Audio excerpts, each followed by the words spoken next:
James Hardie does a really fantastic job of withstanding hail and wind. One of the key differences with Hardie versus vinyl siding is, by its design, hung fairly loosely on the wall because it expands and contracts, so it needs to move back and forth. What that does is it exposes it for wind. And so when wind hits vinyl, it tends to blow it off the house. Vinyl is also a very thin plastic product, so it doesn't take very large hail to start punching holes in it. Whereas Hardie attaches tight to the wall, it's nailed through the substrate and 1-inch penetration into the stud of the house.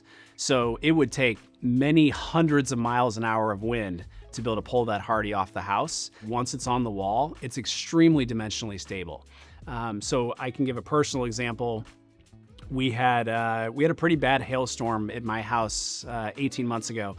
And as I walked around the house, the gutters were dented, the roof was pretty well destroyed, but the Hardie siding looked perfect. Couldn't find a nick in it, not a scratch, not a dent. It held up extremely well to it. We had another client in a neighborhood where a lot of the neighbors had vinyl and wood siding that was pretty trashed and chewed up, but the client of ours that had Hardie, their house looked perfect.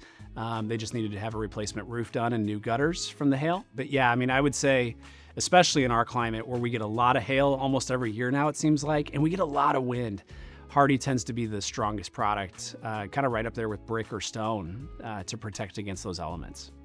So Hardie does, in their R&D facility, which historically they would budget about $20 million per year for research and development. They have weather machines. They have actually the second largest weather machine in the country. Next to, I believe it's maybe University of Michigan has the largest one, but Hardie has the second largest, and they do a fabulous job of testing the product, and they can do weather accelerators. So, over the course of a week or two, they can do years of exposure to see how well that product holds up. And so I love that Hardie cares enough to put in that investment of both money and time and resources to make sure that they're putting out a product for customers that's going to last for a long time.